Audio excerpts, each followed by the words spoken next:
Welcome back, everyone. I know it's been a while, and I'm happy to present you with an endgame today of Magnus Carlsen.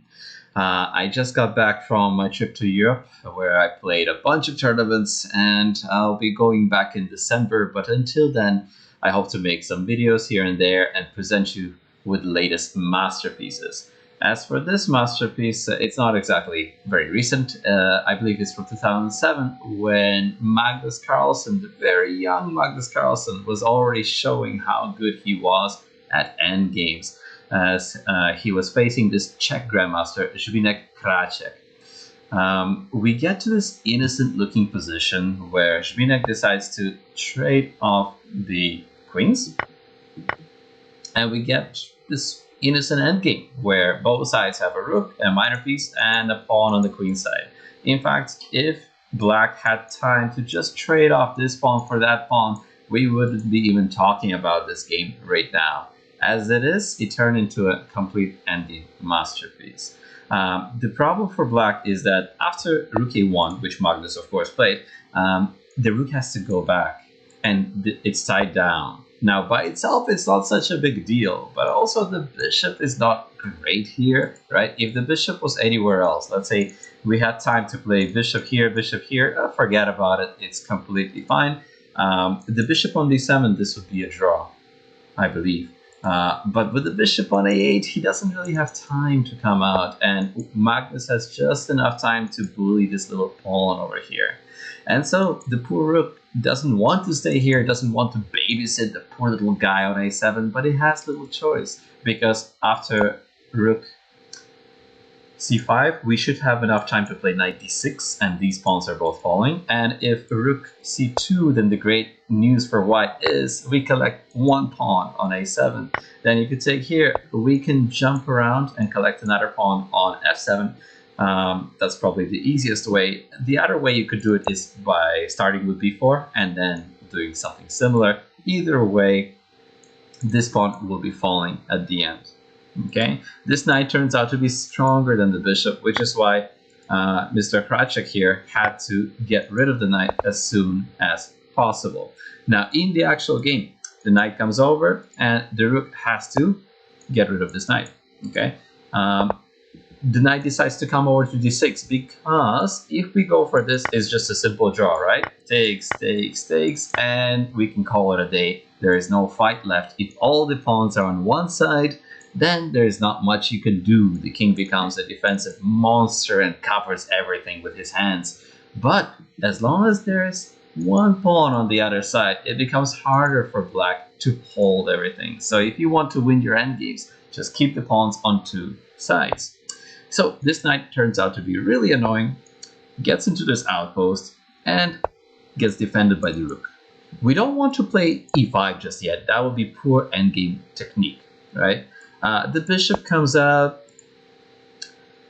The bishop can get really annoying. Maybe the pawn will come here, and everything is fine for white, and for black, I should say. Also, there's this annoying move f6 coming, and even if you play f4, then the bishop is happier. Let's say takes, and both sides have a bunch of targets, and black is happy about that, because right now only black has the target after rook a6. So black has this trouble child, as Korchnoi would call it, right? This little troublemaker on a7. White has a troublemaker on b2, but no one's really getting it, right? It's not like the rook can get it. It's not like the bishop can get it. It's on the wrong color to hunt down this pawn, right? It's not like the bishop is coming anywhere, because try taking out the bishop.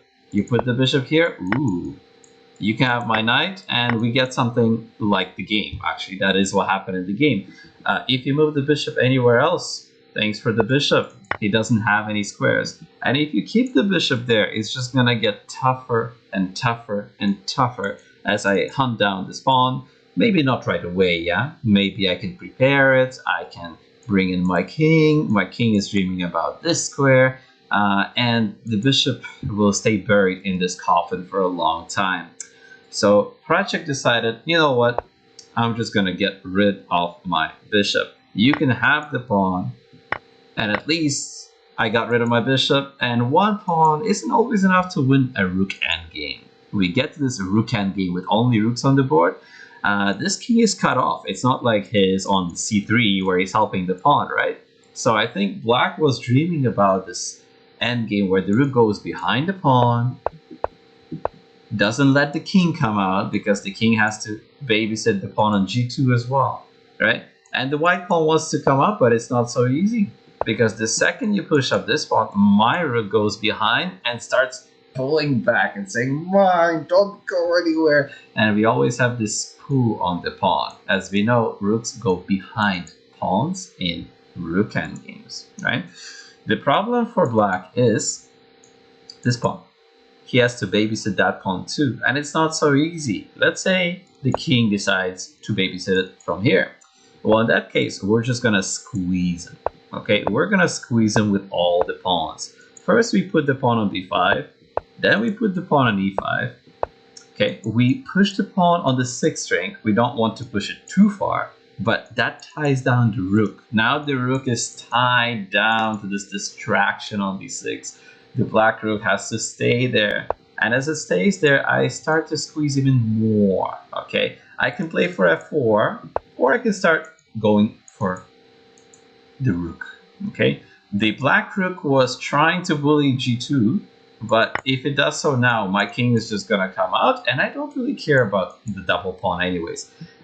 If you do nothing, like let's say you do nothing right now, my king is going to start bothering your rook. And if you take now, it's too late. I will simply take away the square, and that little princess is a queen in a few seconds. Okay, it's a princess pawn. So for that reason, black cannot stay here. And if you just wait with the rook, I will come up, I'll bring up my king, and your rook is powerless, while your king has to watch, since the king cannot even bother my rook, as I'll start eating those pawns. Okay, so this king is tied down to his little nest over here. He has to hold the nest on his shoulders, and while he's stuck over there on g6, we can start bringing up our king wherever we want. Not right away, no hurry, right? In endgames, rule number 1 is do not hurry. So slowly but surely, Magnus puts the pawns in the right places. He defends this pawn, he defends that pawn, not to worry about it later. He pushes all the way to b5 or b6. He says at some point it's good on b6, not b7, because it's a bit early to push it all the way. The second you put the pawn on b7, your rook has no power here, right? The rook on b7 right now is great because it's holding the pawns, he's holding up the king. That's where we like it. So we're gonna keep it as it is. The pawn can be a distraction on b6, and finally the king is gonna show what he's made of. He's going for quite a hike today. It's about time, okay? The rook can do nothing but check the king around. And we're in no rush, because if we start going here now, maybe they can start by taking the pawn, going back and creating their own princess on the h-file. And I have no interest in any pawn races, okay? We're gonna keep it steady, keep it simple, okay? If you do nothing, I'm going to squeeze you over here and your king will run out of moves. The great thing, like let me just demonstrate, right? The great thing about these positions is that my king is coming into c3. Your rook cannot keep me tied down forever. So let's say you do nothing, I'll put my pawn over here. And then your king is running out of moves, right? Your king can't stay here forever. And if you try to push the pawn, let's say you push it to here. I have this cute breakthrough idea. Check, and now I get 2 princesses instead of 1. Okay, 2 queens coming up. You can't stop both with 1 rook. Okay, so for that reason, Hracek decides, okay, fine, I'll put the pawn on e5 and I'll try to stop you from getting another queen. And Magnus says, okay, this pawn belongs here anyways. Black needs some window. He needs some escape squares. So he starts with g6 because the king was running out of room here, right? And we're going to get ready for b7. At some point, maybe the king comes here. That's the usual winning plan. In this case, he goes for something else. Okay, the king starts making his way back. Okay, he needs to go all the way back here, so you're gonna start marching up after breaking this fence. Right now, the rook is holding the fence, not letting anyone enter this territory, but the fence can't stay forever. We're gonna break it down in good time. Okay, the king starts walking, and now it's a very interesting decision. Usually what you want to do is walk your king up, walk your king here, make way, and then when the rook is covering the pawn, try to promote the pawn. And that's why we'll leave this little nest on b7 for our king. But there's another winning plan which Magnus shows here, which is super instructive. Okay, he's going to push the pawn all the way. So what does that do? Magnus says you can't stay on the 6th train. If you stay here, Cecalino, good game, I win. Okay.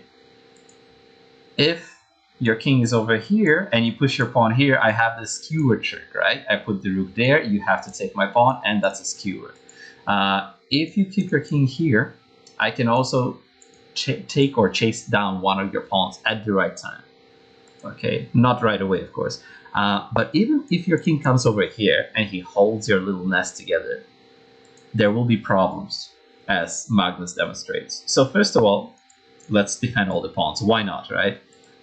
It's not like this rook is coming here, so might as well just put the rooks here. If the rook ever tries to do that, we just move the rook aside and get a new queen.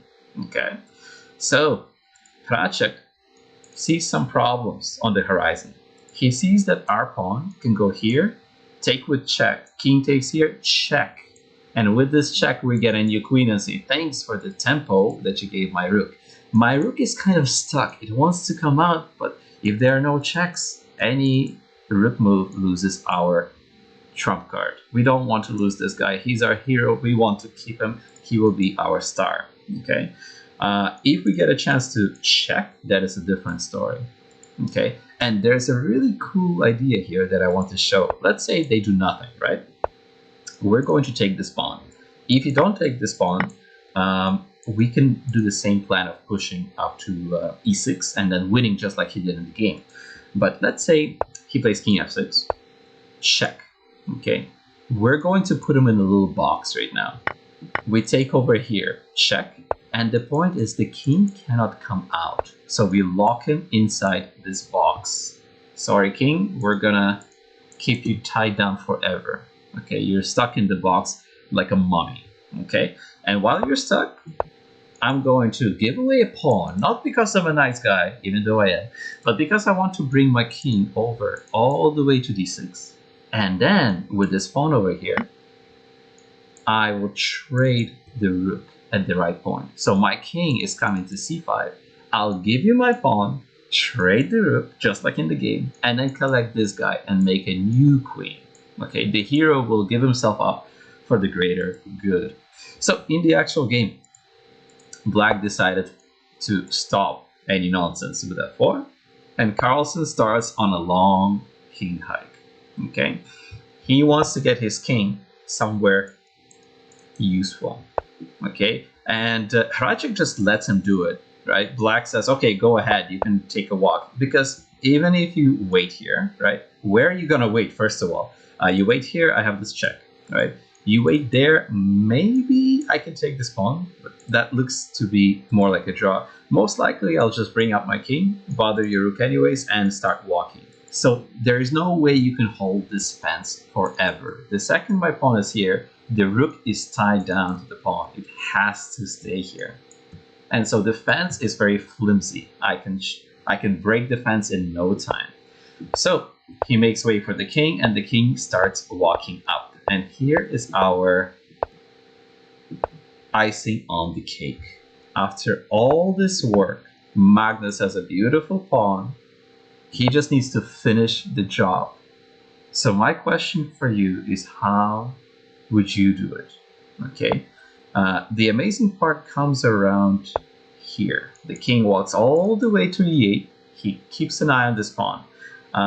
If you do nothing, my king will keep walking, and he will get whatever he wants. He can get this pawn, right? Because your king cannot go to g6. I always have check. So my king will come all the way here, collect this pawn, Okay, I have to be careful with checkmate, of course. But at the right point, I think we can at least bother this pawn. And you're going to run out of moves. Okay, if my king comes here, I don't think black is holding this endgame, which is why black said, fine, I'm going to lock you out of my king side. But the second you do that, my king can edge towards e5. My king is creeping towards that pawn, and your rook is powerless to stop him. Okay, if your rook goes here, I think we have some sort of triangulation. So in the game, he played king f6. A good question is, what happens here? Okay, I believe it's going to be a triangle, because we're going to do something like here, here. My king comes to d5, you give me a check, and then there is the triangle. Okay, I made you come over here, and now your rook cannot do everything. It can't stay here forever, right? Because if you go there, you lose your pawn, and if you go here, you lose to my queen. Okay, so Hracek realizes that. He says, fine, I'm gonna defend with my king. I'm going here, and now I'd like to give you guys a try. I'd like to give you a chance to win this endgame just like Carlsen. So feel free to pause the video and see if you can find the winning blow for Magnus. You are white. Okay, 3 seconds. 3, 2, 1. Congratulations if you found the amazing icing on the cake, f4. We need a breakthrough. And this does many things. First of all, I'm clearing the way for my pawn. Okay, I'm trying to get my pawn up to here. If I can manage to trade off your f-pawn, I cleared the playground for my rook. So at the right point, like let's say you do nothing, right? I'm gonna take, I'll push the pawn, and I clear the playground so I can play rook here. You take my pawn, I check, and I get a winning endgame. For example, here, check, take, and I win. Okay, so black was thinking what to do about this f4, and of course he has to take, otherwise we were gonna take him. But after they take this pawn, it's not any easier here because of the glorious mating net that Magnus constructs out of nowhere. He looked at this king and said, you're a little weird here. Can I mate you? And it turns out that even in this rook hand game, the king has no squares. We're gonna push, and that's checkmate. And you have the problem of my pawn to worry about. Either you take my pawn and get checkmated, or you stop the checkmate and let me queen my pawn. You can't stop two things at once.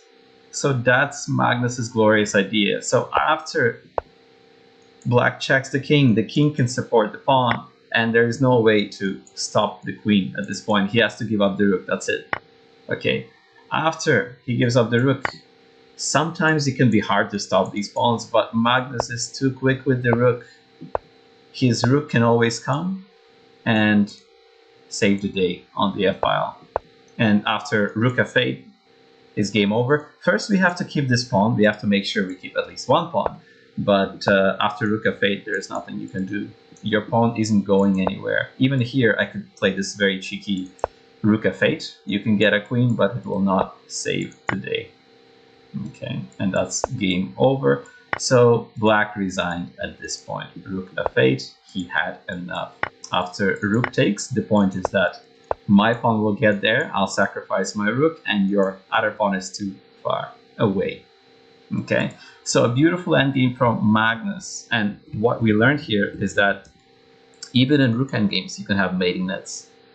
And even in rook endgames, the kings can go on long, long walks to support their pawns, right?